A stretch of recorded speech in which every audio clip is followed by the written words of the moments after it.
Hello dear friend, आप सभी को मेरा प्यार भरा नमस्कार। आपके अपने ऑनलाइन शिक्षण के यूट्यूब चैनल में स्वागत है। दोस्तों, आज की वीडियो में हम लोग समावेशी शिक्षा यानी कि इंक्लूसिव एजुकेशन 6 है आपकी, तो वो हम लोग पढ़ेंगे।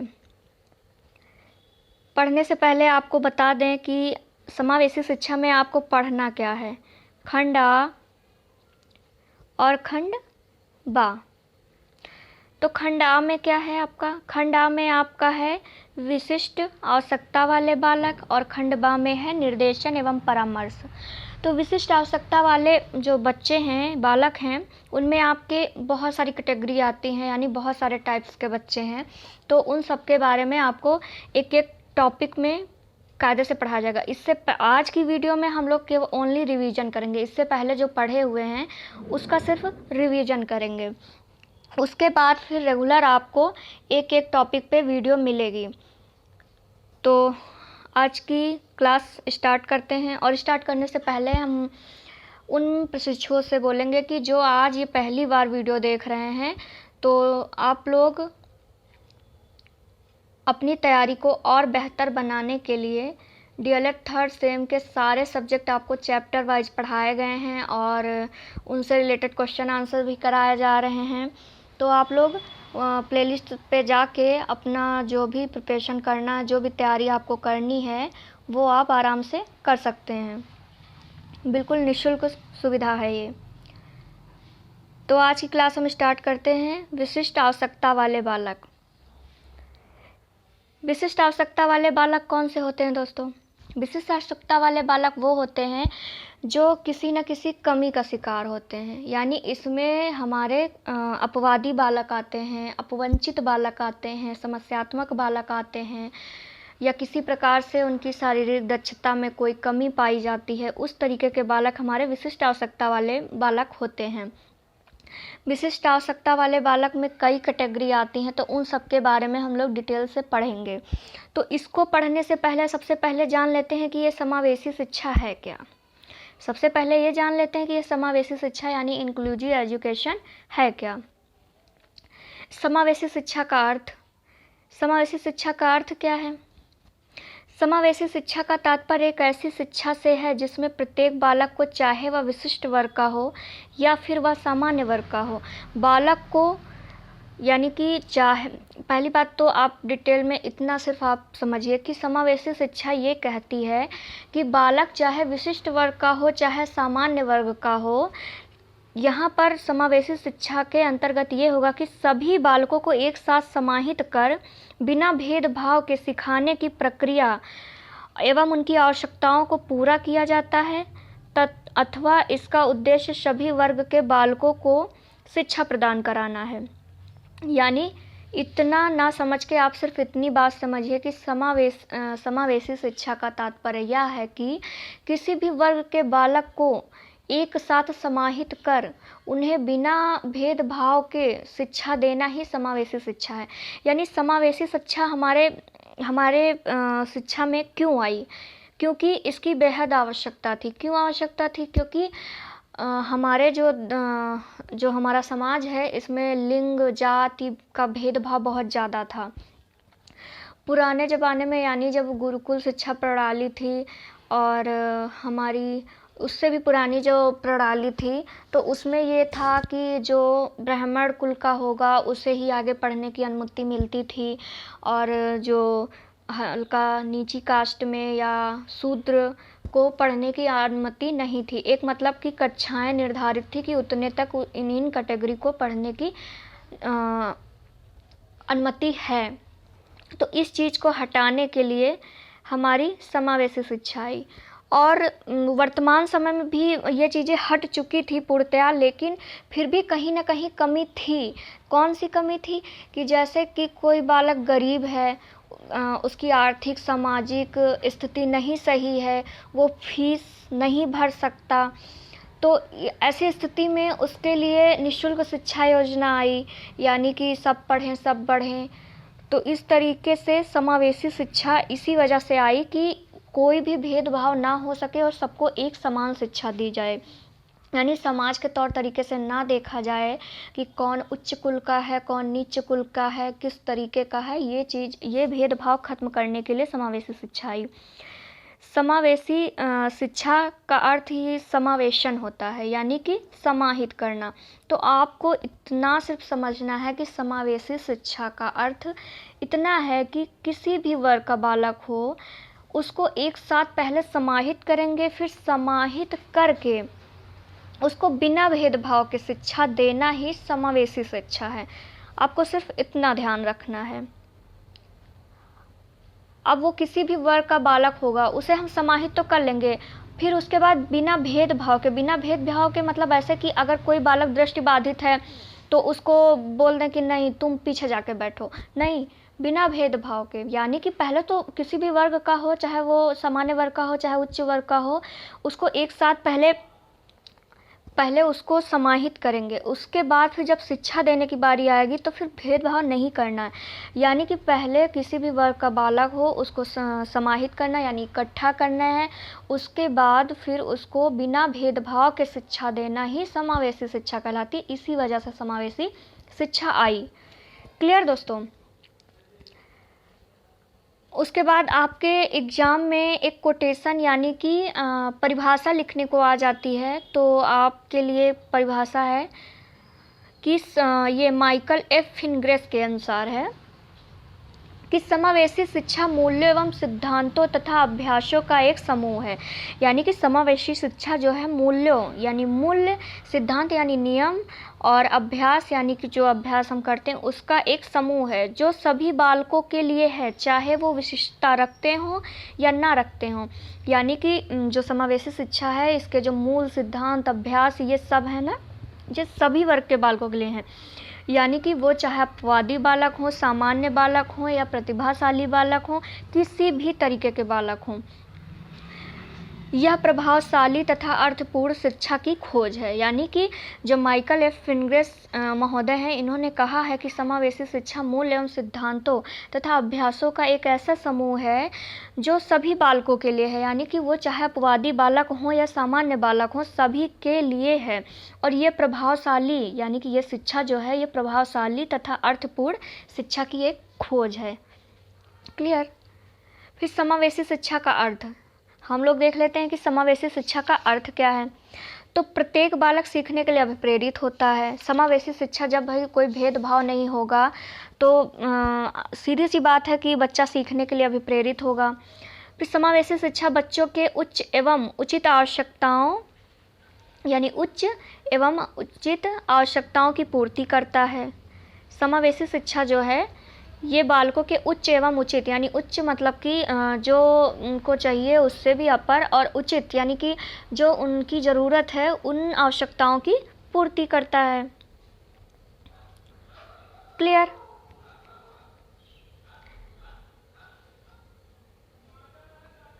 क्लियर है तो फिर आगे देखते हैं। फिर नेक्स्ट पॉइंट है कि समावेशी शिक्षा बालकों के शिक्षण गतिविधियों में उनके माता पिता को शामिल करने में समर्थन देती है। यानी कि समावेशी शिक्षा जो है बालकों के शिक्षण यानी जो उनको टीचिंग दी जाती है, उनको जो टीच करते हैं टीचर, तो उनके क्रियाकलापों में उनके माता पिता यानी उनके पेरेंट्स को भी शामिल होने में समर्थन देती है। किस तरीके से? जैसे कि इससे पहले की जो हमारी शिक्षण प्रणाली थी उसमें पेरेंट्स मीटिंग नहीं होती थी, यानी अभिभावकों को जो मंथ में बुलाया जाता है कि बच्चों के बारे में कुछ बताएं, टीचर्स कुछ समझ पाएँ कि किस तरीके से बालक पढ़ रहा है, किस में रुचि ले रहा है, क्या समस्या है, कहाँ पे बच्चा घर पे पढ़ रहा है कि नहीं। तो इन सभी के लिए आई हमारी ये समावेशी शिक्षा प्रणाली। क्लियर? उसके बाद नेक्स्ट पॉइंट है कि प्रति बालक स्वाभाविक रूप से सीखने के लिए भी प्रेरित होता है। यानी प्रति बालक जो है उसे फोर्स नहीं करना होता, वो स्वाभाविक मतलब अपने स्वभाव के कारण ही सीखने के लिए प्रेरित होता है, क्योंकि उसके सब अनुसार से हो रहा है ना। देखो ड्रेस का कोई प्रॉब्लम नहीं है कि कोई अच्छे घर का है तो वो अच्छे कपड़े पहन के आ रहा है, कोई थोड़ा लो फैमिली से है, मतलब उसकी आर्थिक स्थिति नहीं सही है, तो वो उचित ढंग से कपड़े नहीं पहन रहा, तो वो अपने आप में थोड़ा इंसर्टी सा फील करे कि मैं वहाँ पे अच्छा नहीं हूँ। तो उसके लिए समान शिक्षा, सामान्य रूप से शिक्षा, सामान्य रूप से ड्रेस, सब यूनिफॉर्म निर्धारित होती है। तो इस वजह से बच्चा जो है स्वाभाविक रूप से सीखने के लिए प्रेरित होता है और वो अपने आप ही सीखने के लिए इच्छुक भी रहता है। कि इच्छुक क्यों रहेगा? क्योंकि उसके पास उसके साथ कोई भी मतभेद नहीं होगा, उसे सब चीज़ों में समान अवसर मिलेगा। तो फिर ऐसी, अब जैसे इस समय है जितना हर चीज़ में देखो छूट SC ST को ज़्यादा मिलती है OBC जनरल की अपेक्षा, तो ये समावेशी शिक्षा का ही एक बहुत बड़ा उदाहरण है। क्यों? क्योंकि पुराने समय में इनके ऊपर बहुत बड़ा अत्याचार हुआ है। इसी वजह से इन लोगों की जो SC ST होते हैं तो उनको स्कॉलरशिप यानी कि पढ़ने के लिए गवर्नमेंट भी प्रेरित करती है कि उनकी आर्थिक स्थिति ना सही हो तो भी वो करें। मिलती वैसे सबको है, लेकिन इन लोगों को ज़्यादा ही छूट मिलती है। रीज़न यही है, ये समावेशी का बहुत ही बड़ा उदाहरण है। तो उम्मीद करती हूँ कि आप लोगों को ये बातें अच्छी लग रही होंगी, यानी समझ में आ रही होंगी। उसके बाद है कि समावेशी शिक्षा का क्षेत्र, यानी अब देख लेते हैं कि समावेशी शिक्षा जो है उसका क्षेत्र क्या क्या है, यानी स्कोप ऑफ इंक्लूसिव एजुकेशन। तो बालकों की समस्याओं का अध्ययन करना, इसके क्षेत्र के अंतर्गत क्या आएगा कि बालकों की समस्याओं का अध्ययन करना। किस तरीके से समस्या का अध्ययन करेंगे? यानी कि जिसके अंतर्गत समावेशी बालकों अर्थात शारीरिक, मानसिक अथवा बौद्धिक क्षेत्र आता है। यानी कि जो बालकों की समस्याओं का अध्ययन करेंगे तो उसके शारीरिक, मानसिक और बौद्धिक क्षेत्र की ही करेंगे ना। तो जैसे कि इसमें हो जाएगा कि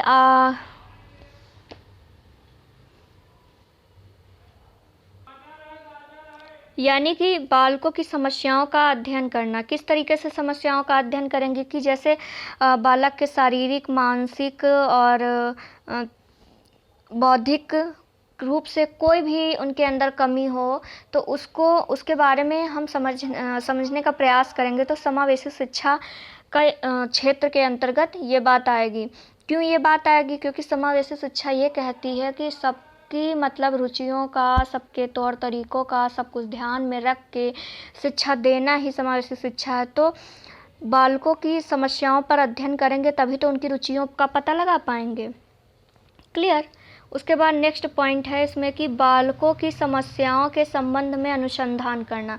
यानी कि जब हम पहले उनकी समस्याओं का अध्ययन करेंगे, जब उनकी समस्या जान जाएंगे कि बालक की समस्या कहाँ पे आ रही है, तो उनकी समस्या पे जो तर्क लगाएंगे, यानी कि जो सोचेंगे कि इसकी समस्या को कैसे हल किया जाए, यानी कि कैसे सॉल्व किया जाए, तो वो चीज़ आ जाएगी समस्याओं के संबंध में अनुसंधान करना। फिर बालकों का सर्वांगीण विकास करना, यानी कि जब अनुसंधान उनकी समस्याओं पर सोच लेंगे कि हमें किस तरीके से इनके मतलब क्या करें कि बच्चे की प्रॉब्लम सॉल्व हो जाए, तो बालक का सर्वांगीण विकास हो जाएगा, यानी समस्त रूप से सर्वांगीण विकास होगा। फिर बालकों की सहायता है तो रणनीतियाँ तैयार करेंगे। तो रणनीतियाँ किस तरीके से तैयार करेंगे? जैसे कि समावेशी शिक्षा में कुछ नियोजित योजनाएं होती हैं, जैसे स्पेशल स्कूल करना, यानी स्पेशल स्कूल किस तरीके, जैसे बच्चा पढ़ने में कुछ वीक है तो उसको एक्स्ट्रा क्लास देना और उसको शिक्षण अधिगम विधियों के द्वारा तैयार कराना। जैसे कि वो चीज़ों को आसानी से नहीं समझ रहा है तो उसको TLM से समझाना। तो इस तरीके के प्रोग्राम यानी इस तरीके की एक्टिविटी जब करेंगे तो बच्चा अच्छे से सीखेगा। क्लियर? फिर समावेशी शिक्षा के मूल उद्देश्य। अब समावेशी शिक्षा के मूल उद्देश्य क्या क्या हैं? विभिन्न आवश्यकता वाले बालकों की आवश्यकता अनुकूल शारीरिक एवं मनोवैज्ञानिक वातावरण का निर्माण करना। यानी कि जो विभिन्न आवश्यकता वाले, मतलब कि इसमें दृष्टि बाधित भी आ सकते हैं, श्रवण बाधित भी आ सकते हैं, वाणी बाधित भी आ सकते हैं और अस्थि बाधित भी आ सकते हैं, समस्यात्मक बालक भी आ सकते हैं, सारे टाइप के बालक आ सकते हैं। तो ऐसी बालिकाओं की, जो ऐसे बालक होंगे उनकी आवश्यकता अनुकूल शारीरिक एवं मनोवैज्ञानिक, यानी कि एक अच्छे वातावरण का निर्माण करेंगे। वो भी कौन से वातावरण के? जो मनोवैज्ञानिक वातावरण हो। यानी जिस तरीके का रिटर्न में हो कि उस तरीके का वातावरण रखना चाहिए, जैसा कि हमारे विद्यालयों में होता है। फिर नेक्स्ट पॉइंट है कि स्वयं को निर्देशक सामग्री के बारे में परिचित कराना तथा विशेष आवश्यकता वाले बच्चों की आवश्यकता के अनुसार प्रयोग करना। यानी कि स्वयं को, टीचर्स के लिए है कि स्वयं को निर्देश, क्योंकि ट्रेनिंग कर रहे हैं ना आप लोग, प्रशिक्षण ले रहे हो, ट्रेनिंग कर रहे हो, तो इसमें जो चीज़ें बताई जा रही हैं आपको सिखाने के लिए, तो ये बात आपके लिए है कि स्वयं को निर्देशन, यानी कि बालक को जो निर्देशन परामर्श देंगे उस सामग्री के विषय में पहले परिचित होना चाहिए कि कौन सी चीज़ मुझे किस जगह पे यूज करनी है, कौन से वाक्य, कौन से शब्द, कौन सी एक्टिविटी, क्या चीज़ हमें किस जगह पे यूज करनी है, किस तरीके को बच्चों को बताना है कि बच्चा अच्छे से समझ जाए और वो उस एक्टिविटी में पार्टिसिपेट करे, यानी कि अच्छे से अपना जो है योगदान दे और समझे चीज़ों को। तो वो उन चीज़ों को बताने से पहले अपने आप को उससे परिचित कराना है, ताकि विशेष आवश्यकता वाले बच्चों की आवश्यकता के अनुसार प्रयोग कर पाएँ। जब हम बेहतर से कोई चीज़ समझेंगे, जैसे कि अगर हमें किसी को कुछ बताना है, बाय द वे मुझे किसी प्रोग्राम फंक्शन के विषय में मुझे किसी को बताना है, तो उसको डायरेक्टली थोड़ी ना बता देंगे, पहले वो चीज़ मुझे आनी चाहिए, फिर वो मेरे सामने करेगा, तो जहाँ पे देखेंगे कि हाँ उसके अंदर वो प्रॉब्लम हो रही है, कहाँ पे उसे कौन सी दुविधा हो रही है, तो उस जगह पर उसको हम अच्छा ज्ञान देंगे, अच्छा सुलभ स्पष्ट ज्ञान देंगे, और तब जाके वो आसानी से समझ पाएगा। तो वही बात है इसमें। क्लियर है? तो फिर आगे बात करते हैं। नेक्स्ट पॉइंट है कि सबके लिए शिक्षा का अभिप्राय है सभी बालकों के लिए शिक्षा, ना कि लगभग सबके लिए। अब इस पॉइंट का क्या मतलब है? तो इस पॉइंट का सीधा साधा भैया एक ही मतलब है कि सबके लिए शिक्षा है, यानी कि सभी वर्ग के बालकों के लिए शिक्षा है, बट कौन से? 6 से 14 वर्ष के बच्चों के लिए निःशुल्क एवं नियमित शिक्षा। तो इसमें यही बात है कि सबके लिए शिक्षा ना कि लगभग सबके लिए, यानी जो बच्चों के लिए शिक्षा है उन्हीं के लिए, ना कि सबके लिए कि तुम भी आ जाओ, तुम भी आ जाओ, तुम भी आ जाओ। क्लियर है? तो फिर आगे बात करते हैं कि समावेशी शिक्षा को वास्तविक बनाने के आधार क्या क्या हैं। यानी समावेशी शिक्षा को वास्तविक बनाने के आधार क्या क्या हैं। तो पहला आधार है हमारा आर्थिक आधार। जैसे कोई स्टूडेंट है तो उसके आर्थिक आधार को पहले हमें देखना होगा ना कि उसका आर्थिक आधार कैसा है, यानी प्रत्येक बालक को अपने स्वाभाविक कौशलों के विकास हेतु सहायता करना चाहिए, सभी को कार्य करने के समान अवसर प्रदान करना चाहिए, तभी उसकी आर्थिक स्थिति का पता चलेगा और उसमें हम कुछ सुधार कर सकते हैं। विशिष्ट को आत्मनिर्भर बनाने में सहयोग करना चाहिए, अंतर्निहित क्षमताओं का विकास करना चाहिए। क्लियर?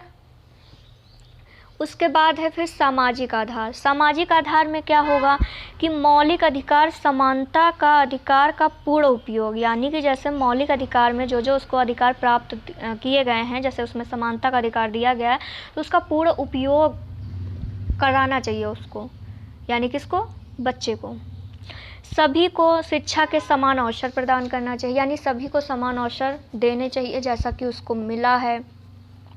असमर्थ बालकों के सर्वांगीण विकास को सुनिश्चित करना चाहिए, यानी जो असमर्थ बालक हैं, शिक्षा को ग्रहण करने के योग्य नहीं हो पा रहे हैं, यानी कि ऐसा नहीं कह सकते कि वो नहीं हो पा रहे हैं। रीज़न कोई भी हो सकता है, उनकी आर्थिक स्थिति हो सकती है, या उनके शारीरिक कोई प्रॉब्लम हो सकती है, शारीरिक क्षति उनको पहुँची है, या कोई भी ऐसी कोई भी प्रॉब्लम हो, तो उसको पहले हमें जो असमर्थ बालक होंगे उनके सर्वांगीण, यानी कि उनके चारों तरफ के विकास को सुनिश्चित करने का मौका हमें देना चाहिए।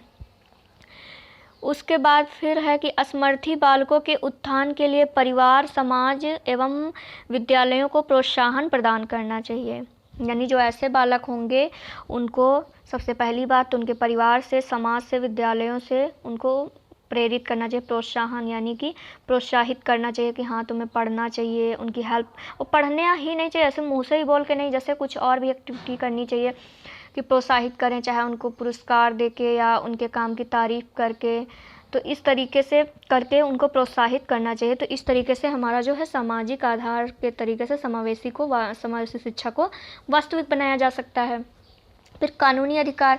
कानूनी अधिकार क्या है कि समावेशन हेतु प्रमुख कानूनी अधिकार के अंतर्गत विकलांगता एवं पुनर्वास कार्य योजना 2006 से 2011 के अंतर्गत सभी असमर्थी बालकों को विभिन्न अवसरों एवं सम्मान का लाभ उठाने का पूरा अधिकार है। यानी कि जो हमारा 2006 से 11 तक की जो विकलांग एवं पुनर्वास योजना है, इसमें सभी असमर्थी बालकों को सम्मान से लाभ उठाने का पूरा मौका मिला है। यानी कि ये उनके कानून की तरफ से लीगल कानून है उनके लिए कि करना ही है, उनके लिए ये कानून है और इसका उन्हें पूरा अधिकार भी है उठाने का, तो इसका लाभ वो उठा सकते हैं। तो यानी इन 3 तरीक़ों से समावेशी शिक्षा को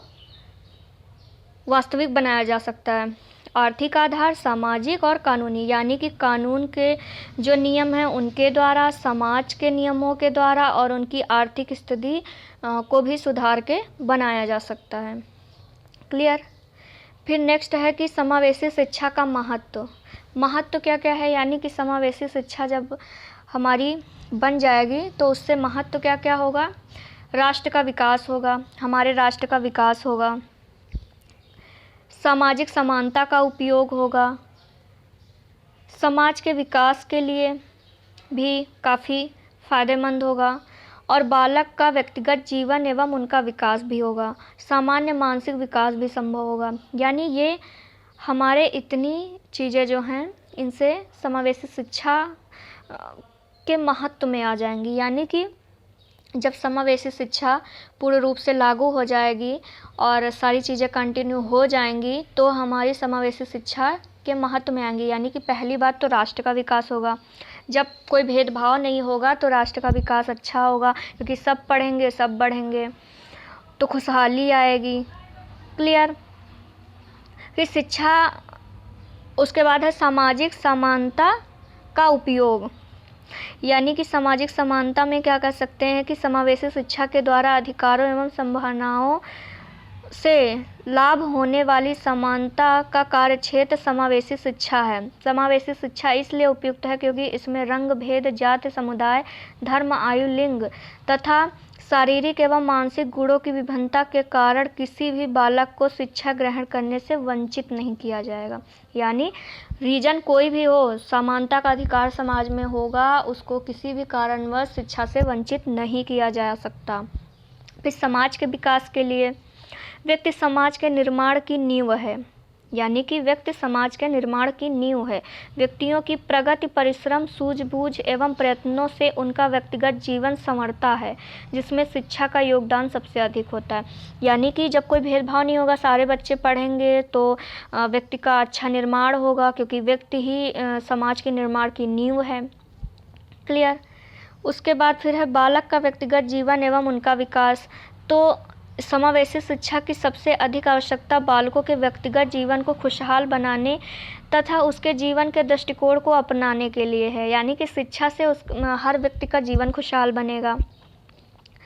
सामान्य मानसिक विकास संभव है जब उनका जो है उनकी एक्टिविटी से कोई प्रॉब्लम नहीं होगी किसी को। यानी कि वो सब चीज़ें अच्छे से सीखेंगे, कोई भी भेद नहीं होगा कि कोई भी मतलब कि कोई भी ऑब्जेक्शन नहीं होगा कि उन्हें किस तरीके से जाना, सबको समानता का अधिकार होगा। तो उससे विशिष्ट शिक्षा में मानसिक जटिलता ख़त्म हो जाएगी। अपंग बालक अपने आप को दूसरे बालकों की अपेक्षा तुच्छ नहीं समझेंगे, यानी अपने आप को ठीक ठाक समझेंगे, अच्छा समझेंगे, जिसके कारण उनके साथ पृथकता का व्यवहार नहीं होगा। समावेशी शिक्षा बालकों के अपंगों को सामान्य बालकों के साथ मानसिक रूप से प्रगति करने का अवसर प्रदान करती है। यानी कि कोई भी बालक होगा उसको बिल्कुल जो है इंसल्टी सा नहीं फील होने देगी कि विकलांग है तो उसका सबके बीच में अच्छा नहीं माना जाएगा कि हाँ ये इस तरीके से है। तो जब जहाँ पे भेद खत्म हो जाएगा वहाँ प्रत्येक बालक का मानसिक विकास भी संभव है। उसके बाद नेक्स्ट है संवैधानिक उत्तरदायित्वों का निर्वहन। इसमें क्या है कि शिक्षा की राष्ट्रीय नीति 1986 यानी कि संवैधानिक उत्तरदायित्वों का निर्वहन भारतीय संविधान के विभिन्न धाराओं एवं संशोधनों के द्वारा भारतीय नागरिकों के कई तरीकों से शिक्षा के अधिकार का प्रतिपादन किया गया। यानी कि हमारे संविधान और उसके द्वारा किए गए संशोधनों के द्वारा भी जो हमारे शिक्षा को अच्छा बनाने के लिए बहुत सारे अधिकार प्रतिपादित किए गए हैं यानी बनाए गए हैं, जिसमें पहला है शिक्षा की राष्ट्रीय नीति 1986 आई, सर्व शिक्षा अभियान आया, और क्या आया, समावेशी शिक्षा के लिए क्रियात्मक योजना आई, अशक्त बच्चों के लिए समन्वित शिक्षा योजना आई, और शिक्षा को सार्वभौमिक बनाने के लिए कौन सा कार्यक्रम आया, 1985।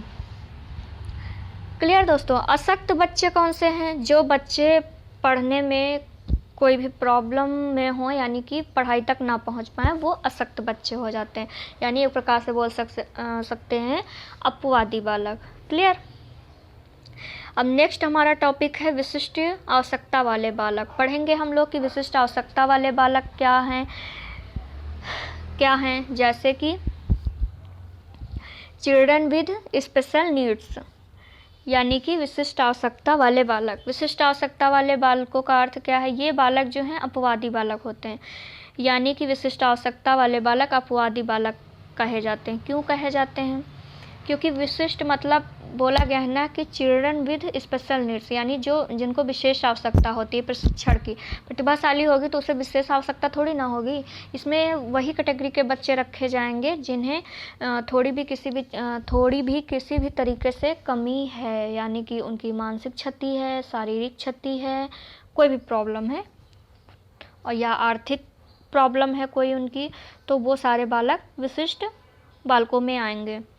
समानता वह बालक जो अपनी योग्यताओं, क्षमताओं व व्यक्तित्व एवं व्यवहार के द्वारा अपनी उम्र के अन्य बालकों से भिन्न होते हैं, वे विविध या विशिष्ट बालक कहलाते हैं।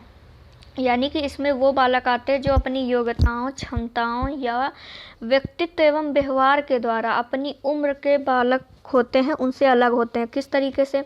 जैसे कि उम्र के तो सभी बालक छोटे छोटे, अगर कोई मैं मान लो कि 5 से 10 साल के बच्चे कोई ले लिए जाएं, तो समाज में निकलो तो सभी बच्चे एक जैसे नहीं दिखेंगे। जैसे कोई दृष्टिबाधित है तो सब बच्चों की अपेक्षा तो उतना ही बड़ा होगा, लेकिन जो दूसरा बच्चा है अगर उससे तुलना करेंगे तो जो दृष्टिबाधित तो एक सामान्य वर्ग का बच्चा होगा, तो उसकी आंखें सही होंगी, दृष्टिबाधित की थोड़ी प्रॉब्लम होगी, कोई भी, या हो सकता है कि आंखें हों बट दिखाई ना दे रहा हो, या आँख बंद हो, कुछ ऐसा हो सकता है। तो वही चीज़ है इसमें कि जो ये बालक होते तो हैं बट अपने व्यक्तित्व या अपने व्यवहार के कारण या अपनी योग्यताओं और क्षमताओं के कारण अपनी ही उम्र के बच्चों से थोड़ा भिन्न दिखते हैं। भिन्न क्यों दिखेंगे? क्योंकि उनमें कमी है, इस वजह से। क्लियर। तो अगर विशिष्ट बालक लिखने को आ जाए तो सिर्फ आप इतना लिखिएगा कि विशिष्ट बालक वे होते हैं जो अपवादी बालक होते हैं, यानी कोई ना कोई कमी के शिकार होते हैं, चाहे वो शारीरिक क्षति हो या मानसिक क्षति हो, कुछ भी हो। एक डेफिनेशन देख लेते हैं, यानी कि परिभाषा हेक के अनुसार विशिष्ट बालक वह है जो किसी एक अथवा कई गुणों की दृष्टि से सामान्य बालक से पर्याप्त मात्रा से भिन्न होता है। तो परिभाषा में भी वही है कि विशिष्ट बालक की पहचान यही है कि किसी एक अथवा कई गुणों के कारण, यानी एक गुण भी हो सकता है, कई गुण भी हो सकते हैं, तो इन गुणों के कारण वो ना एक बालक से थोड़ा भिन्न दिखेगा। यही कारण सबसे बड़ा है। उसमें एक कारण भी हो सकता है, यानी कि आँख से ना दिखना हो सकता है, पैर का टेढ़ा मेढ़ा भी हो सकता है, कोई भी प्रॉब्लम हो सकती है। तो जरूरी नहीं कि एक ही कमी से अलग दिखेगा, 2 कमियां भी हो सकती, 3 कमियां भी हो सकती हैं। कोई मानसिक रूप से मंद हो सकता है, शारीरिक रूप से भी कोई क्षति पहुंची हो सकती है। आपके एग्ज़ाम में परिभाषा लिखने को आ जाती है तो आप लोग इसको देख लीजिएगा, याद भी कर लीजिएगा, क्योंकि आपके एग्ज़ाम में क्वेश्चन भी आता है और वेरी शॉर्ट में आ जाता है क्वेश्चन की परिभाषा लिखिए, ओनली परिभाषा के लिए भी आ सकता है या फिर वन लाइनर में ऐसा भी पूछ सकता है विशिष्ट योग्यता वाले बालक कौन होते हैं। तो आप आराम से लिख सकते हो कि जो किसी कमी का शिकार होते हैं वो विशिष्ट बालक होते हैं। विशिष्ट बालक को ही अपवादी बालक कहा जाता है। क्लियर? कोटेशन या परिभाषा लिखने को आ गई तो आप ऐसे लिख सकते हैं।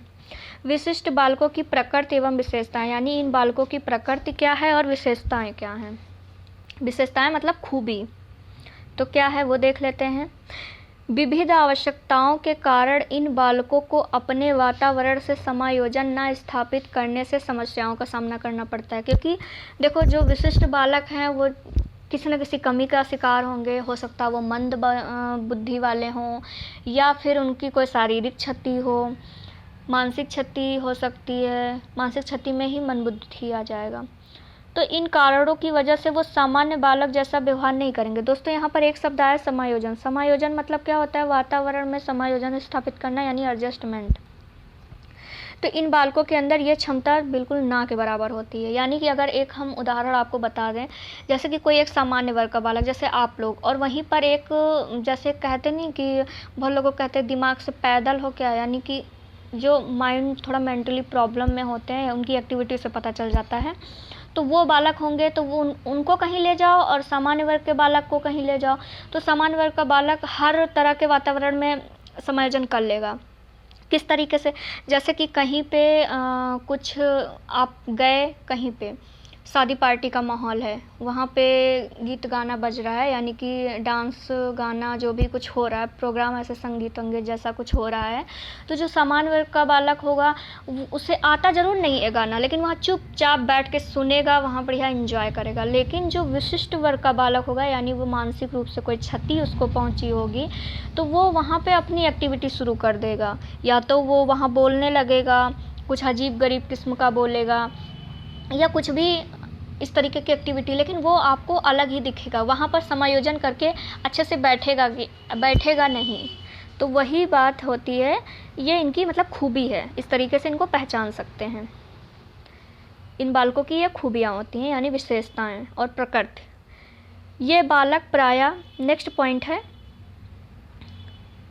ये बालक प्रायः शारीरिक, मानसिक, सांवेगिक एवं सामाजिक रूप से विशिष्ट आवश्यकता वाले होते हैं। यानी कि ये बालक जो होते हैं शारीरिक यानी शरीर से, मानसिक मन से, सांवेगिक मतलब कि हमारे जो फीलिंग होती हैं, फीलिंग से, और सामाजिक रूप से विशिष्ट आवश्यकता वाले होते हैं, यानी इनकी अलग होती हैं। ये जो इनकी तीनों क्षमताएं होती हैं, यानी शारीरिक एक्टिविटी, मानसिक एक्टिविटी और संवेगिक यानी कि फीलिंग वाली होती हैं, जहाँ पे रोना होता, हंसने लगेंगे, जहाँ तेज़ बोलना होगा, जहाँ धीमे बोलना होगा वहाँ तेज़ बोलना, मतलब अपोजिट वर्क करेंगे।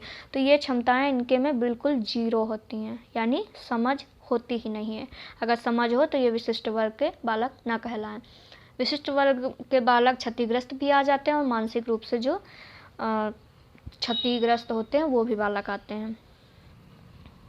नेक्स्ट है, इन बालकों को विशिष्ट शिक्षा के साथ साथ विशेष सेवाओं, देखभाल एवं सहानुभूति की आवश्यकता होती है। यानी जो विशिष्ट वर्ग के बालक होते हैं, इनको उचित देखभाल और सहानुभूति की आवश्यकता होती है। किस तरीके से? इन बालकों की एक अलग ही देख रेख करनी पड़ेगी, क्योंकि कहाँ पे क्या एक्टिविटी करने लगे कुछ पता नहीं होता। तो इनको एक विशिष्ट बालक जो होते हैं उनको एक अजीब ही देखभाल की आवश्यकता होती है, और वही बात इसमें कही गई है।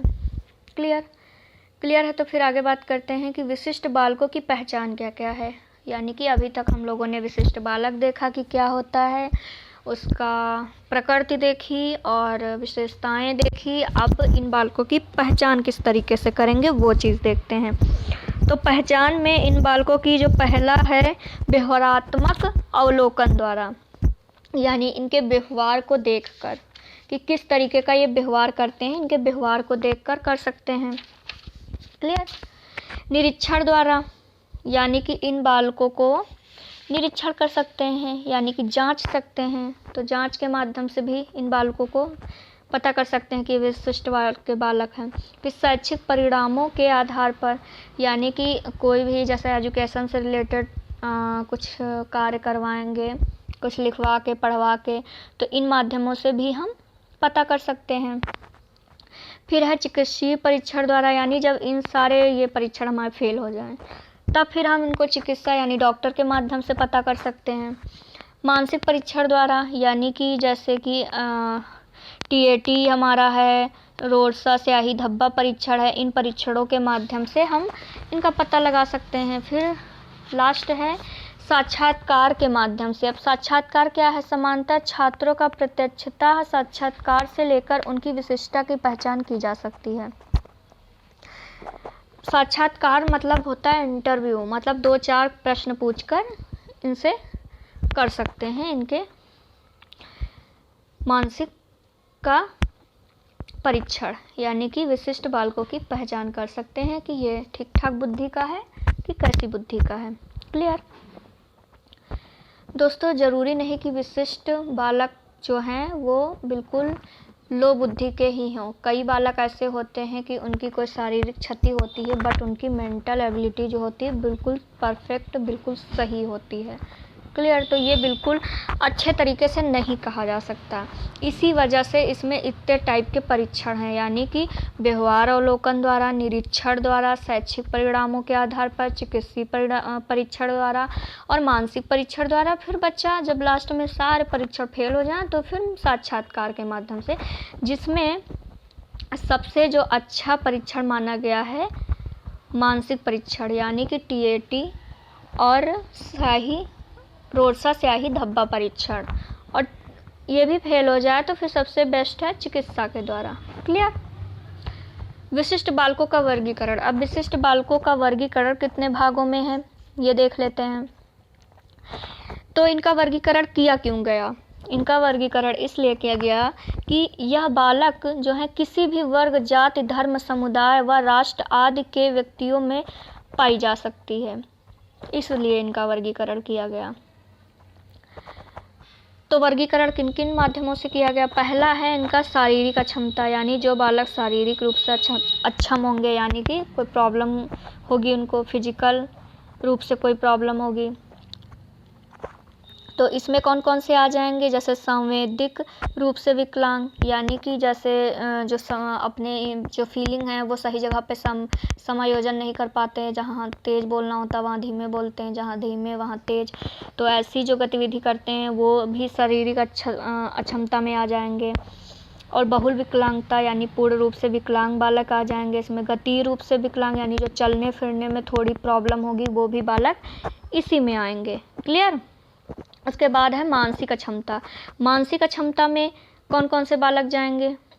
मानसिक अक्षमता में हमारे बालक जाएंगे प्रतिभाशाली बालक, सृजनात्मक बालक, मंदबुद्धि बालक, यानी 140 से ऊपर बुद्धि लब्धि वाले जाएंगे प्रतिभाशाली, और सृजनात्मक बालक, यानी जिन बालकों में सृजन करने की क्षमता ज़्यादा होती है वो बालक जाएंगे। सृजनात्मक बालक कौन से होते हैं? जो बालक एक्स्ट्रा माइंड उनके अंदर होता है, सृजन करने की, मतलब किसी चीज़ को अपनी कल्पना शक्ति, अपनी तर्क शक्ति का उपयोग करके चीज़ों को बहुत ही बेहतर, बहुत अच्छे तरीके से डिजाइन कर बना सकते हैं, वो होते हैं सृजनात्मक बालक।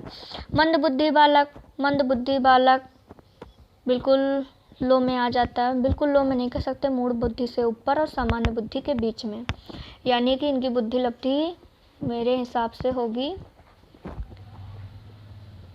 50 से 90 तक, 50 से 90 तक की बुद्धि लब्धि वाले, क्योंकि 90 से 110 सामान्य बुद्धि होती है। फिर शैक्षिक अक्षमता में कौन से बालक जाएंगे? इसमें जो है शैक्षिक रूप से समृद्ध बालक, शैक्षिक रूप से पिछड़े बालक, यानी शिक्षा से किसी कारण से पिछड़े रह गए बालक, वो भी इसमें जाएंगे। किसी प्रमुख विषय को सीखने में अयोग्य बालक, जैसे किसी सब्जेक्ट को कोई बालक नहीं सीख पा रहे हैं, इन्हें कठिन लग रहा है, तो ऐसे बालक भी शैक्षिक अक्षमता में जाएंगे। और संप्रेषण बाधित बालक, यानी जो बालक अपनी भाव विचार को दूसरों के सामने नहीं रख पा रहे हैं, भले वो रीजन हकलाना तुतलाना कुछ भी हो, तो वो बालक भी शैक्षिक क्षमता में जाएंगे। फिर लास्ट है सामाजिक अक्षमता। सामाजिक अक्षमता में कौन से बालक आएंगे? सामाजिक अक्षमता में बालक हमारे होंगे संवेगिक रूप से परेशान बालक, यानी जिनमें फीलिंग की प्रॉब्लम होगी, मतलब संवेग अपने सही से। दोस्तों संवेग कितने होते हैं और किसने दिए, आप लोग कमेंट बॉक्स में बताइएगा, क्योंकि फर्स्ट सेम में आप लोगों ने बहुत अच्छे से पढ़ा है, पूरा चैप्टर है आप लोगों में, तो आप बताइएगा। माता पिता द्वारा तिरस्कार बालक। देखो दोस्तों, जो विशिष्ट वर्ग के बालक होते हैं, अक्सर करके आप लोगों ने अपने वातावरण में देखा होगा, नोटिस किया होगा, कुछ बालक होते हैं जो फिजूल की एक्टिविटी करते हैं, जैसे कि वो शैतानी भी हो सकता है। छोटे बालकों में बिल्कुल छोटे बालकों को नहीं लेंगे, क्योंकि छोटे बालक ज़्यादातर शैतान होते हैं, तो माता पिता उनसे परेशान होते हैं। तो अक्सर होता है कि उनको कहीं पार्टी में नहीं ले जाते हैं, कहीं ऐसी जगह पे नहीं ले जाते, अरे ये बोलते हैं अरे ये ऐसा, जैसे उनकी शारीरिक स्थिति नहीं सही है, मानसिक रूप से नहीं सही है, तो माँ बाप उनको नहीं ले जाते हैं अच्छी जगह पे। क्यों? क्योंकि वहाँ पे वो फिजूल की एक्टिविटी करेंगे। तो इस वजह से इसमें बोला गया है सामाजिक क्षमता में कि माता पिता द्वारा तिरस्कार बालक। फिर बाल अपराधी बालक, जो बालक 18 वर्ष से कम होते हैं और चोरी करना, ये सब तरीके, हत्या करना, ये सब तरीके के काम जो गैर कानूनी काम होते हैं, ये सब करना स्टार्ट कर देते हैं, वो बालक भी इसी में आते हैं। समस्यात्मक बालक ठीक ठाक मेंटल एबिलिटी के होते हैं, सब बातें होती हैं, लेकिन कुछ बालक होते हैं झूठ बोलते हैं, चोरी करते हैं। ये चोरी नॉर्मल है, बाल अपराध में बड़ी चोरी है, यानी कि 18 साल से कम होकर बहुत बड़ी चोरी कर देना, वो बाल अपराध कहलाता है। ये छोटी मोटी चोरी है समस्यात्मक बालक में, जैसे कि किसी पेंसिल रबर चुरा लेना, किसी दूसरे की वस्तु चुरा लेना, छोटी मोटी चीज़ें। ठीक है। वंचित बालक। वंचित बालक कौन सा आएगा? वंचित बालक में आएगा आपका पढ़ाई से किसी भी तरीके से वंचित रह जाए, यानी दूर रह जाए, रीजन कोई भी हो। असमायोजित बालक, यानी जो एडजस्टमेंट वातावरण में समायोजन नहीं स्थापित कर पाते हैं, वो असमयोजित बालक होते हैं। ये सब सामाजिक क्षमता में आते हैं। क्लियर। उसके बाद उदाहरण में देख लेते हैं इसी में, जैसे कि दृष्टिबाधिता। दृष्टिबाधिता यानी जिन्हें आंखों से ना दिखाई दे। श्रवण बाधिता, वाक बाधिता, गामक विकलांगता यानी चलने फिरने में प्रॉब्लम हो। वंचित बालक। वंचित बालक होता है पढ़ाई से किसी कारणवश दूर रह जाना, चाहे वहाँ पे भाषा की वजह से हो, धर्म की वजह से हो, जाति की वजह से हो, क्षेत्र की वजह से हो, वर्ण की वजह से हो और लिंग की वजह से हो, यानी रीजन कोई भी हो सकता है। इनकी वजह से बालक जो पढ़ाई से वंचित रह जाए, यानी दूर रह जाए, वही वंचित या अपवंचित बालक कहलाता है। दोस्तों, दृष्टिबाधिता के लिए कौन सी लिपि है, आप लोग कमेंट बॉक्स में बताइएगा। क्लियर। बाकी वैसे अभी चैप्टर में ये सब हम लोग डिटेल में पढ़ेंगे, दृष्टिबाधित, श्रवण बाधित, वाक बाधित और अस्थि बाधित के बारे में डिटेल से पढ़ेंगे। उसके बाद नेक्स्ट हमारा टॉपिक है कि विशिष्ट बालक और सामान्य बालक में अंतर, यानी इन दोनों में अंतर क्या है वो चीज़ देखेंगे। तो जो दोस्तों विशिष्ट बालक होते हैं ये हमारे अस्वस्थ होते हैं, क्योंकि अपवादी बालक हैं तो सीधी सी बात ये बालक अस्वस्थ होंगे, और जो सामान्य वर्ग के बालक हैं ये स्वस्थ होंगे। अस्वस्थ बालक होगा तो वो ज़रूरी है कि रोगों से ही ग्रसित होगा, और ये रोग से मुक्त होंगे सामान्य बालक। विशिष्ट बालक में मोटे पतले पोलियोग्रस्त बालक होंगे, इसमें सुंदर शारीरिक बनावट वाले बालक होंगे। और जो विशिष्ट बालक होते हैं इनकी बुद्धि लब्धि 90 से कम होती है, और जो सामान्य वर्ग के बालक होते हैं इनकी बुद्धि लब्धि 90 से 110 होती है। दोस्तों आप लोग कमेंट बॉक्स में बताइएगा कि बुद्धि लब्धि का सूत्र किसने दिया और बुद्धि लब्धि का परीक्षण किसने किया, और सामान्य बुद्धि लब्धि कितनी है टर्मन के अनुसार, और प्रतिभाशाली बालकों की बुद्धि लब्धि टर्मन के अनुसार कितनी है। क्लियर। आप लोग ये सब बताइएगा कमेंट बॉक्स में हमको। और भी इसमें आ सकते हैं, जैसे कि जो विशिष्ट बालक हैं ये अपने संवेगों पर नियंत्रण नहीं कर पाता, जैसे कि वे प्रेम, क्रोध, भय, ईर्ष्या, आनंद इत्यादि में प्रदर्शन सही नहीं दिखा पाते। लेकिन जो संवेग बालक सामान्य बालक जो होते हैं वो अपने संवेगों पे बहुत ही अच्छा नियंत्रण कर लेते हैं, इनके साथ सामान्य प्रदर्शन भी करते हैं, यानी कि बहुत ही अच्छे तरीके से समायोजन कर लेते हैं। जहाँ पे जो कुछ भी बोलना होता है बहुत होशियारी के साथ बोल देते हैं, यही पहचान होती है और यही इन दोनों में डिफरेंस है। क्लियर। क्लियर है तो फिर उसके बाद नेक्स्ट टॉपिक पढ़ते हैं अपना वंचित बालक। वंचित बालक क्या है? वंचित बालक ये है वंचित बालक समुदाय के सामाजिक व आर्थिक दृष्टि से पिछड़े वर्ग से जुड़े होते हैं तथा जो विद्यालय रूपी सुविधाओं का लाभ नहीं उठा पाते वह बालक वंचित बालक कहलाते हैं। दोस्तों, इसमें एक सीधी सी बात आप लोग याद रखिए कि वंचित बालक वे होते हैं जो किसी भी कारणवश पढ़ाई से दूर हो जाएं, रीजन कोई भी हो, आर्थिक स्थिति हो, सामाजिक स्थिति हो, वो बालक वंचित या अपवंचित बालक कहलाते हैं। क्लियर? वंचित बालकों की विशेषताएं क्या क्या हैं? तो पहली उनकी विशेषता है कि मनोशारीरिक विशेषताएं। मनोशारीरिक विशेषताओं में क्या होगा? यह बालक सामाजिक रूप से हीन भावना से ग्रस्त होते हैं। इनमें भविष्य की ओर दृष्टि का अभाव नहीं होता, यानी यह बालक जो होते हैं समाज से हीन भावना से ग्रसित होते कि तुम ये नहीं कर सकते। तो इनमें जो है भविष्य में कुछ करने का सोच हो ही नहीं पाता, उनके पास डेवलप हो ही नहीं पाता, मतलब भविष्य की ओर दृष्टि का अभाव ही नहीं होता है। क्लियर? उसके बाद नेक्स्ट है कि शैक्षिक विशेषताएं। शैक्षिक विशेषताएं क्या हैं?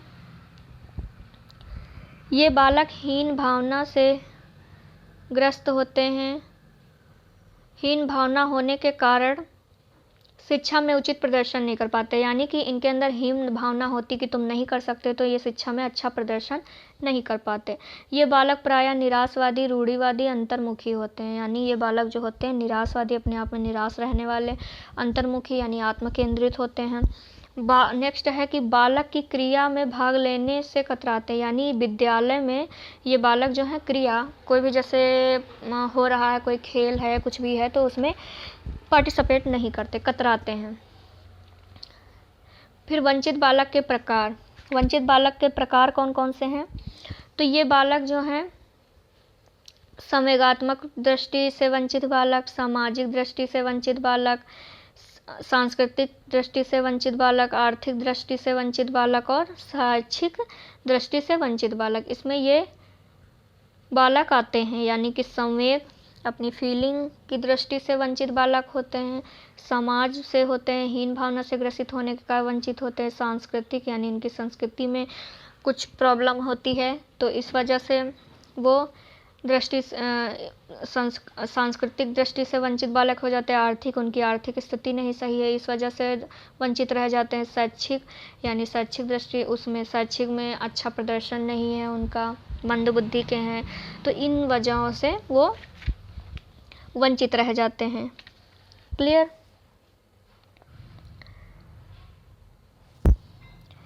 उसके बाद है फिर वंचित बालक के लक्षण। इन बालकों के लक्षण क्या क्या हैं? तो कक्षाओं को छोड़ना एवं पढ़ाई के प्रति उदासीन होना, यानी कुछ बालक जो है कक्षाओं को छोड़ देते हैं और पढ़ाई में मन नहीं लगाते हैं, वो बालक भी वंचित बालक में चले जाते हैं। निम्न शैक्षिक उपलब्धि, यानी कि शिक्षा के प्रति उनकी निम्न उपलब्धि होती है, इस वजह से वंचित रह जाते हैं। निम्न महत्वाकांक्षा, यानी कि पढ़ाई के प्रति महत्व नहीं देते हैं, इस वजह से। सामाजिक कुशलता का अभाव, यानी समाज के कारण भी हो जाता है उनके अंदर ये प्रॉब्लम, वंचित रह जाते हैं। अब सामाजिक कुशलता किस तरीके से होगी? यानी समाज से उन्हें हीन भावना से देखा जा रहा है तो वो अपने आप को अच्छा समझ ही नहीं पा रहे हैं, इस वजह से वो पढ़ाई के प्रति अपना मन नहीं लगा रहे हैं। क्लियर? वंचित बालकों के लिए अन्वेषण की रणनीतियाँ, यानी किन तरीके से इन बालकों में क्या क्या सुधार किए जाएं तो ये बालक अच्छे बन सकते हैं, यानी सामान्य वर्ग के बालक हो सकते हैं। पहला है विद्यालय में बालकों का प्रवेश में वर्ग भेद को समाप्त कर दिया जाए, यानी कि विद्यालय में बालकों के प्रवेश के समय वर्ग भेद को समाप्त कर दिया जाए, तब इसमें सुधार हो सकता है। और क्या किया जाए? सभी वर्ग के बालकों को शिक्षा का समान अवसर मिलना चाहिए, चाहे जिस जाति को हो समान अवसर मिलना चाहिए, तब इस वंचित बालकों को सामान्य वर्ग में लाया जा सकता है, यानी कि वो पढ़ाई से वंचित नहीं रहेंगे। विद्यालय में इनके साथ समानता का व्यवहार किया जाए, ये भी बात बिल्कुल क्लियर है, ये करा जाएगा तो फिर सही हो जाएगा सब कुछ। भाषा विकास पर जोर देना चाहिए, यानी भाषा के विकास पर जोर देना चाहिए, उनको पढ़ने लिखने के प्रति उस पर विशेष ध्यान देना चाहिए।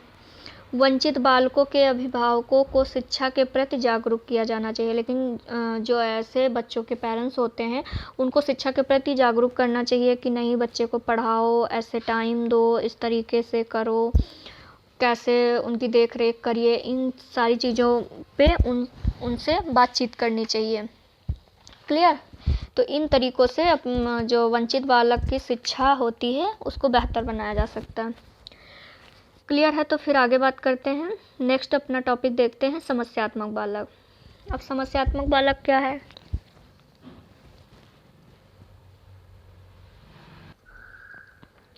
समस्यात्मक बालक। दोस्तों समस्यात्मक बालक क्या है? समस्यात्मक बालक का तात्पर्य प्रायः ऐसे बालकों से है जो प्रायः अपने परिवार एवं अपनी कक्षा में अनेक प्रकार की समस्या उत्पन्न करते हैं। यह बालक प्रायः वातावरण के साथ अपना संयोजन स्थापित नहीं कर पाते। यानी सीधी सी बात, जो समस्यात्मक बालक वे होते हैं जो अपने स्वभाव के कारण अपने परिवार, अपने कक्षा या किसी प्रकार के भी वातावरण में वो अच्छा समायोजन नहीं स्थापित कर पाते हैं, वही समस्यात्मक बालक होते हैं। तो ये किस तरीके के बालक हो सकते हैं? जैसे कि कोई बालक मंदबुद्धि है, वो क्लास में बैठा है, कुछ बच्चों का आदत होता है कि बीच बीच में टप टप बोलना, तो वो समस्यात्मक बालक होते हैं। जरूरी नहीं कि वो मंद बुद्धि हो या शारीरिक रूप से क्षति हो, सामान्य वर्ग में भी ऐसे बालक होते हैं। झूठ बोलने वाले बालक, मजाक उड़ाने वाले बालक, बात बात पे हंसने वाले बालक, फिजूल का जो कक्षा में एक्टिविटी बच्चे करते रहते हैं, तो वो सारे बालक समस्यात्मक बालक कहलाते हैं। क्लियर। उदाहरण में देखते हैं, झूठ बोलने वाले बालक और चोरी करने वाले बालक। समस्यात्मक बालक की विशेषताएं क्या, यानी इनकी खूबियां क्या क्या हैं? आलसी बालक, जो आलसी बालक होंगे वो समस्यात्मक बालक होंगे।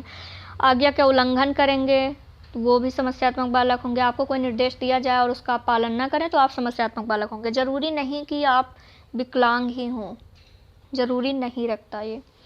ध्यान केंद्रित ना करने वाले, यानी जो बालक पढ़ाई में ध्यान नहीं केंद्रित करते वो भी समस्या उत्पन्न करते। ज़रूरी नहीं पढ़ाई, वो घर के भी किसी काम में ध्यान नहीं केंद्रित कर रहे हैं तो वो समस्यात्मक बालक होंगे।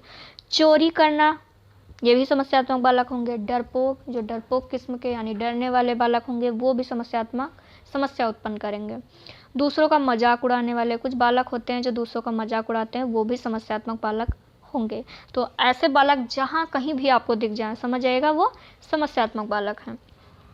क्लियर।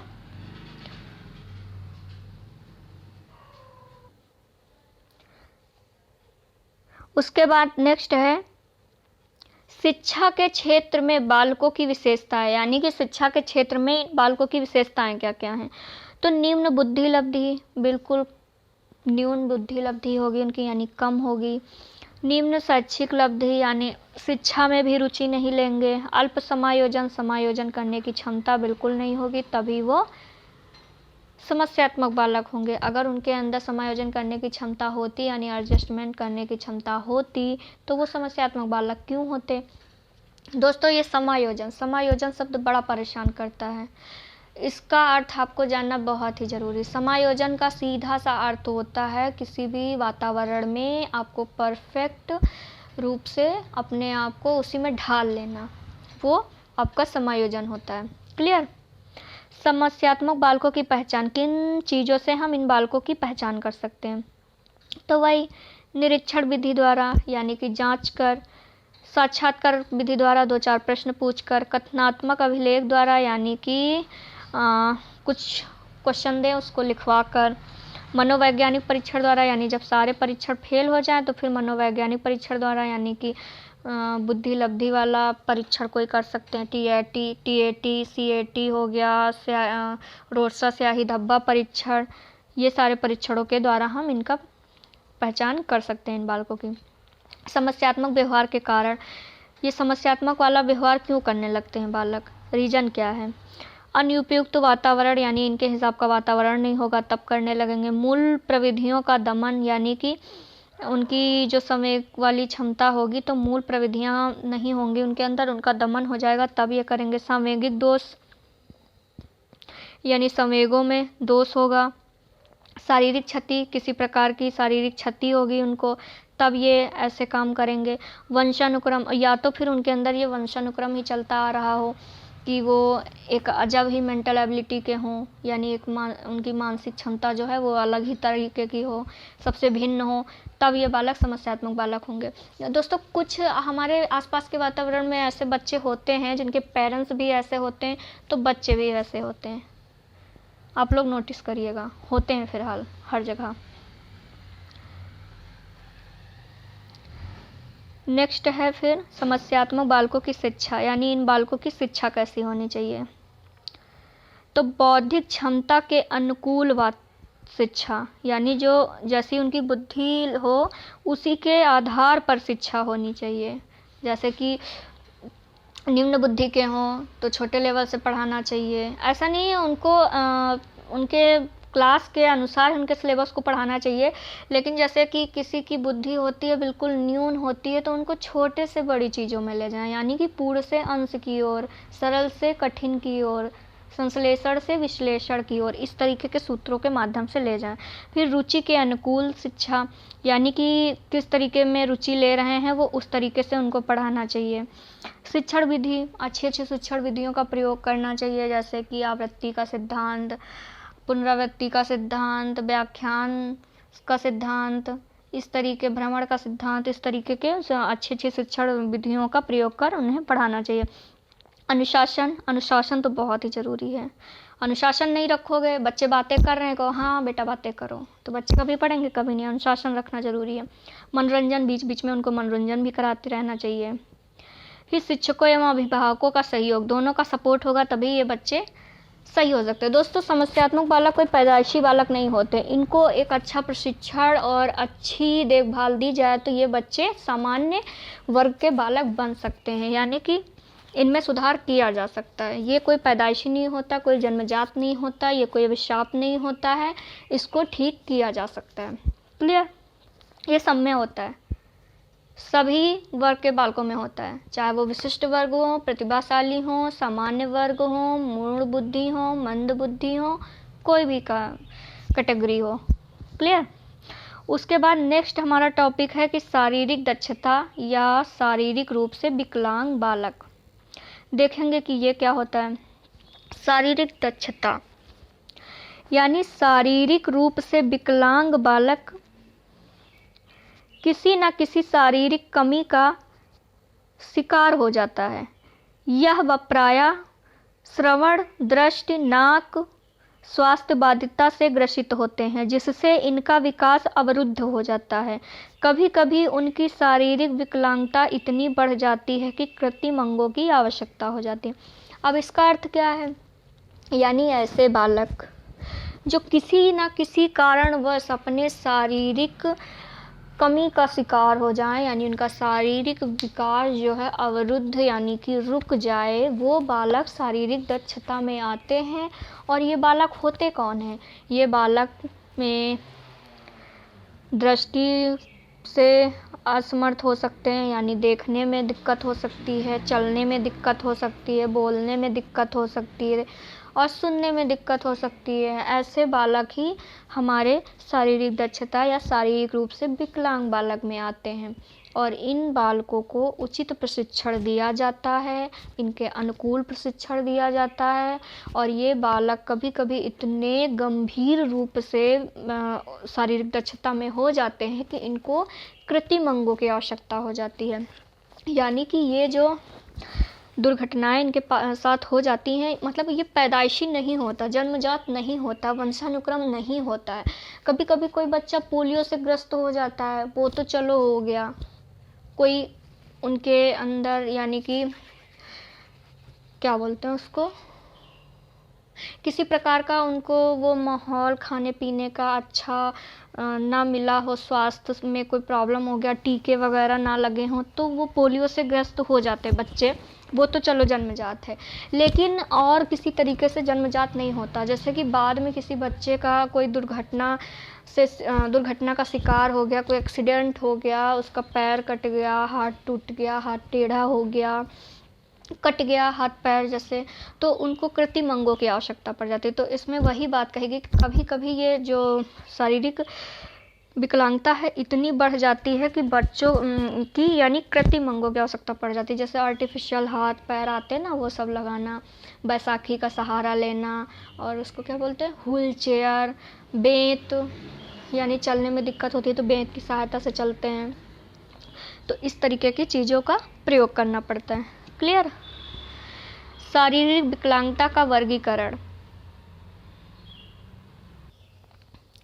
शारीरिक विकलांगता का वर्गीकरण, यानी शारीरिक विकलांगता क्या है ये तो हम लोगों ने पढ़ लिया।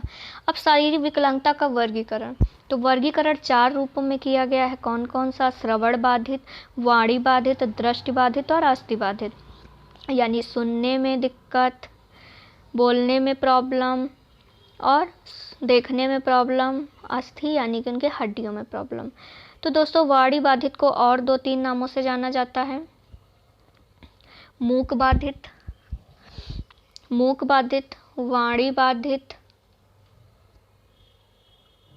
मूक बाधित, वाणी बाधित और मुख बाधित। ये 3 नाम हैं वाणी बाधित के। तो किसी भी नाम से आ सकता है, मूक बाधित, वाणी बाधित और मुख बाधित। दृष्टि बाधित को दृष्टि बाधित ही, श्रवण बाधित को तो यानी कि जिनको सुनने में दिक्कत, बोलने में प्रॉब्लम और देखने में अस्थिर रूप से विकलांग। तो ये 4 हमारे शारीरिक रूप से विकलांग बालकों का वर्गीकरण हो गया। इसके बाद हम जो चैप्टर इसके बाद पढ़ेंगे उसमें हम लोग एक एक के बारे में पढ़ेंगे, यानी कि दृष्टि बाधित, वाणी बाधित, श्रवण बाधित, अस्थि बाधित के बारे में एक एक लोग के बारे में कायदे से पढ़ेंगे कि ये बालक होते किस तरीके के, इनकी पहचान क्या होती है, इनकी शिक्षण रणनीति कैसी होनी चाहिए, इन बालकों के पढ़ने के लिए किस तरीके से पढ़ाया जाए, इनका वर्गीकरण किन तरीके से है, कैसे सुधार किया जाए। तो ये सब हम बिल्कुल डिटेल में पढ़ेंगे। तो दोस्तों उम्मीद करती हूँ कि आज का वीडियो आप लोगों को अच्छा लगा होगा। अगर अच्छा लगा है तो वीडियो को लाइक, चैनल को सब्सक्राइब और हाँ दोस्तों, टेलीग्राम ग्रुप अभी तक नहीं ज्वाइन किया है तो उसको आप लोग ज्वाइन कर लीजिए, क्योंकि उसको ज्वाइन करने से आपको सारे जो क्लास कराया जाते हैं उनके सारे PDF आपको टेलीग्राम पे ही मिलते हैं और टेलीग्राम का लिंक आपको डिस्क्रिप्शन बॉक्स में या फिर आपको कमेंट बॉक्स में मिल जाएगा। अगर